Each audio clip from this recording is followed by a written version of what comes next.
Assalamu alaikum. My name is Saba Mushtaq. We are discuss about chapter 4 cells and tissues. ठीक है, हमने अपने previous chapter में tissues के बारे में पढ़ा था. So what are tissue cells के बारे में हमने पहले सारी डिस्क्रिप्शन पढ़ी, सेल के स्ट्रक्चर, ऑर्गेनेल्स, ऑल डैट. अब हम टिश्यूज़ के बारे में स्टडी कर रहे थे. तो टिश्यूज़ के बारे में जो कल हमने पढ़ा वो था कि एनिमल टिश्यूज़ जो टॉपिक था हमारा, उसमें हमने देखा कि what are tissues, group of similar cells performing same function that are tissues. ठीक है, कल मैंने आपको ब्रीफली इस सब के बारे में बताया था कि हमारे पास एनिमल टिश्यूज़ की 4 टाइप्स होती हैं: epithelial, connective, muscle and nervous tissue. Epithelial tissue जो स्किन लेयर के टिश्यूज़ होते हैं, ठीक है, जो किसी भी चीज़ के आउटर कवरिंग बनाते हुए एपिथेलियल टिश्यू होते हैं. ठीक है, एपी का मतलब भी क्या होता है? आउटर, और थीलियल का मतलब होता है लेयर. ठीक, तो ये सारी इसकी टाइप्स हमने पढ़ी थी: सिक्वेमोस, क्यूबॉइडल, कोल्यूमिनर, सिलेटेड, स्ट्रैटिफाइड, सिक्वेमोस. उसके बाद हमने कनेक्टिव टिश्यूज़ पढ़े थे जो कि कनेक्शन कराते हैं, like bone, cartilage, blood, adipose tissue. इनके भी बारे में भी कल डिस्कस कर लिया.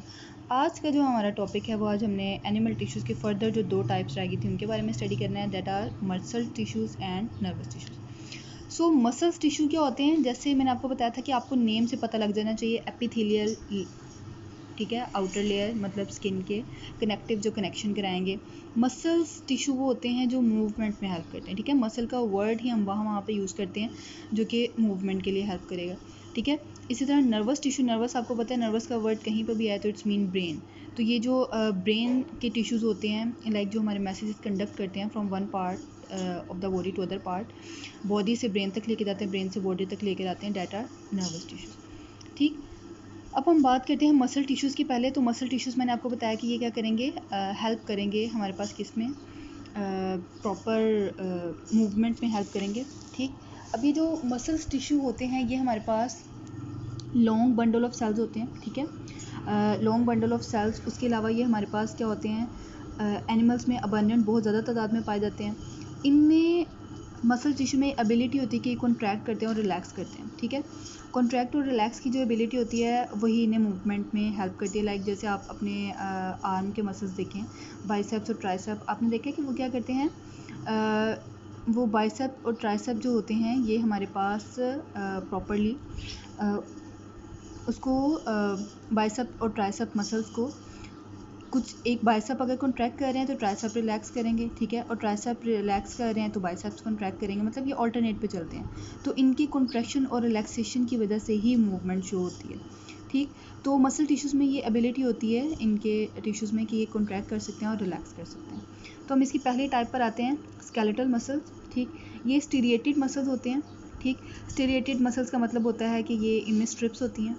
ठीक, और ये attach to bones, skeletal muscles हमेशा बोन्स के साथ अटैच होते हैं. और इसके अलावा ये क्या करते हैं, इनमें मैनी न्यूक्लियाई, बहुत से न्यूक्लियाई होते हैं और ये रिस्पॉन्सिबल होते हैं for the movement of bones. Bones की मूवमेंट के लिए रिस्पॉन्सिबल होते हैं. ये मैं आपको दिखाऊँ, ये स्केलेटल मसल्स देखें, स्ट्रिप्स टाइप. ठीक है, देख रहे हैं आप, और इनके अंदर बहुत से न्यूक्लियाई देखें, न्यूक्लियस मौजूद हैं. ठीक, तो ये हमारे पास मूवमेंट में हेल्प करते हैं. सेकंड वन आते हैं स्मूथ मसल्स. ठीक है, वो पाए जाते हैं हमारे पास एलिमेंट्री कैनाल. एलिमेंट्री कैनाल मैंने आपको बताया था, आपका फूड जिन जिन एरिया से पास होके गुजरता है वो सारा एलिमेंट्री कैनाल, मतलब आपका पूरा डाइजेस्टिव ट्रैक, आपके माउथ से लेकर एनस तक जो डाइजेस्टिव ट्रैक है, that is called alimentary canal. उसके बाद यूरिनरी ब्लैडर. ठीक है, जिसके अंदर आपका जो यूरिन है वो स्टोर होता है. उसके बाद ब्लड वेसल्स, जो हमारे पास आर्टरीज और वेन्स आती हैं. They contain smooth non striated cells. Non striated, इनमें स्ट्रिप्स नहीं होंगी. Each cell with a single nucleus, हर सेल के अंदर एक न्यूक्लियस मौजूद होगा. इसमें मैनी न्यूक्लियाई थे, एक न्यूक्लियस मौजूद है. और ये रिस्पॉन्सिबल है मूवमेंट ऑफ सब्सटेंस की. ठीक है, सब्सटेंस की मूवमेंट में हेल्प करते हैं. ठीक, cardiac muscles, wall of heart. Cardiac का मतलब ही क्या होता है, रिलेटेड टू हार्ट. मैंने आपको बहुत से लेक्चर्स में ये बात पहले भी समझाई थी कि आपने कुछ टर्म्स याद कर लेनी है. जैसे रीनल का वर्ड कहीं पे भी आए तो इट्स मीन किडनी से रिलेटेड है. ऑसिपिटल आए तो आई से रिलेटेड है. नर्वस है तो ब्रेन से रिलेटेड है. कार्डियक है तो हार्ट से रिलेटेड है. ठीक है, रीनल है तो किडनी से रिलेटेड है. तो इसी तरह हेपेटिक है तो लिवर से रिलेटेड है. इस तरह हर टर्म जो है वो हमें बता देती है किस चीज़ से रिलेटेड है. इस तरह कार्डियक वो हार्ट से रिलेटेड. तो muscles of heart, tissues of heart is called cardiac muscles. ठीक है, देयर सेल्स आर आल्सो स्टीरिएटेड. ये भी स्ट्रिएटेड होते हैं, इनमें स्ट्रिप्स होती हैं, लाइंस होती हैं, but there is a single nucleus in each cell, लेकिन हर सेल में सिंगल न्यूक्लियस होता है और दे प्रोड्यूस हार्ट बीट। अब देखिए यहाँ पे मैनी न्यूक्लियाई थे, यहाँ पे एक न्यूक्लियस था और स्टीरिएटेड नहीं था, ये स्टीरिएटेड भी और सिंगल न्यूक्लियस भी, और ये दे प्रोड्यूस हार्ट बीट, ये हार्ट बीट प्रोड्यूस करते हैं। ज़ाहिर है हार्ट के टिश्यूज़ हैं तो हार्ट बीट प्रोड्यूस करेंगे। अब हमारे पास जो स्केलेटल मसल्स होते हैं ना, ये वॉलंटरी इन एक्शन होते हैं। वॉलंटरी एक्शन का मतलब होता है, ये वॉलंटरी एक्शन, इसका मतलब होता है कि ये मूवमेंट जो है, हम इनकी मूवमेंट अपनी मर्ज़ी से कंट्रोल कर सकते हैं, ठीक है, कि मतलब हमने मूव करना है नहीं करना हमारी मर्ज़ी के अकॉर्डिंग है। लेकिन जो स्मूथ और कार्डियक मसल है ना, ये इनवॉलंटरी इन एक्शन होते हैं। इनवॉलंटरी एक्शंस का मतलब होता है वो चीज़ें जो हम अपनी मर्ज़ी से मूव नहीं कर सकते, ठीक है, जो हमारी बॉडी में खुद ब खुद होती हैं। फॉर एग्जांपल डाइजेशन, आपकी हार्ट बीट, आप हार्ट बीट अपनी मर्ज़ी से कंट्रोल नहीं कर सकते। आप ऐसा नहीं कर सकते कि आप चाह रहे हैं कि आपका हार्ट बीट, ठीक है, तो जैसे हार्ट बीट आप ऐसा नहीं कर सकते कि हार्ट जो है आप अपनी मर्ज़ी से कंट्रोल करें कि आपका हार्ट अब बीट नहीं करे 15 मिनट के लिए, 20 मिनट के लिए आप हार्ट बीट नहीं कराएं, आपकी हार्ट बीट प्रोड्यूस ना हो और आफ्टर 30 मिनट्स और 40 मिनट्स आपका हार्ट बीट, ऐसे नहीं होता, ठीक है। तो ये इनवॉलंटरी एक्शन होते हैं, ये हमारी मर्ज़ी से नहीं होते, ये 24 आवर चलते रहते हैं, ठीक हो गया। तो ये हमारे पास तीनों के तीनों क्या आते हैं, मसल्स टिश्यू। नेक्स्ट हमारे पास लास्ट एनिमल टिश्यूज़ आते हैं, वो होते हैं नर्वस टिश्यूज़, ठीक। नर्वस टिश्यूज़ में हमारे पास क्या मौजूद होते हैं, न्यूरॉन्स और नर्व सेल्स मौजूद होते हैं, ठीक है। अब आपको खुद भी पता है कि हमारा जो सर्वाइवल है वो डिपेंड करता है हमारा रिस्पॉन्स टू द एनवायरनमेंट, ठीक है ना। हम सर्वाइव भी तब करते हैं, हमारी लाइफ भी तब एग्जिस्ट करती है जब हम इन्वायरमेंट को रिस्पॉन्स कर सकें। तो ये इन्वायरमेंट को जो रिस्पॉन्स करने का मेथड है, ये हमारी एबिलिटी कहाँ से आती है, transmission of information among the parts of the body, ठीक है। वो हेल्प आउट करते हैं हमें, नर्व सेल्स और न्यूरॉन्स हेल्प करती हैं कि हमारी बॉडी के जो डिफरेंट पार्ट्स हैं वहाँ तक इन्फॉर्मेशन कैसे जानी है और वहाँ की इन्फॉर्मेशन कैसे ब्रेन तक जानी है।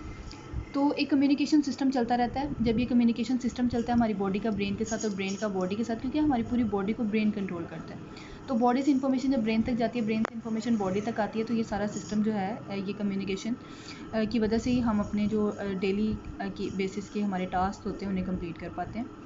तो हमारे पास जो नर्वस टिश्यू है ये नर्व सेल से मिलकर बनते हैं, या फिर न्यूरॉन्स भी कहते हैं, नर्व सेल्स भी कहते हैं। ये स्पेशलाइज्ड सेल्स होते हैं जो कि कंडक्ट करते हैं किसको, मैसेजेस को। अब ये कहाँ पाए जाते हैं, ऑब्वियसली इनका काम मैसेज कन्वे करना है, तो ये ब्रेन में पाए जाते हैं, स्पाइनल कॉर्ड में पाए जाते हैं और नर्व्स में पाए जाते हैं। अब ब्रेन तो आप सबको पता है ब्रेन में, और स्पाइनल कॉर्ड क्या होता है, स्पाइनल कॉर्ड आपकी ब्रेन का ही एक पोर्शन, जो लास्ट वाला आपका ब्रेन होता है ना, हाइंड ब्रेन का पोर्शन, उसी की थोड़ी सी एक्सटेंशन, जब हम उसको एक्सटेंड कर देते हैं ना, तो that is called spinal cord, ठीक है। स्पाइनल कॉर्ड बेसिकली वो पार्ट होता है, वो पोर्शन होता है जो कि आपकी बॉडी को ब्रेन के साथ कनेक्ट करता है और ब्रेन को बॉडी के साथ कनेक्ट करता है, ठीक है। ये आपके पास एग्जांपल है नर्वस टिश्यू की, ठीक है, नर्व सेल और न्यूरॉन की। ये आपके पास एक मोटर न्यूरॉन है।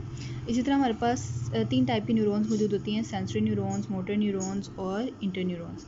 सेंसरी न्यूरॉन्स हमारे बॉडी से मैसेजेस ब्रेन की तरफ लेके जाती हैं, ठीक है। इंटर न्यूरॉन्स ब्रेन में मौजूद होती हैं और जो हमारे पास मोटर न्यूरॉन्स हैं वो मैसेज ब्रेन से दोबारा बॉडी के पास लेकर आती हैं, ठीक है। मतलब ये हमारा जो है मैसेज कंडक्ट करती हैं, ठीक है, और मोटर न्यूरॉन्स हैं वो वापस लेकर आती हैं, ठीक। Okay, hope you all are fine, so take good care of yourself and अल्लाह हाफिज़।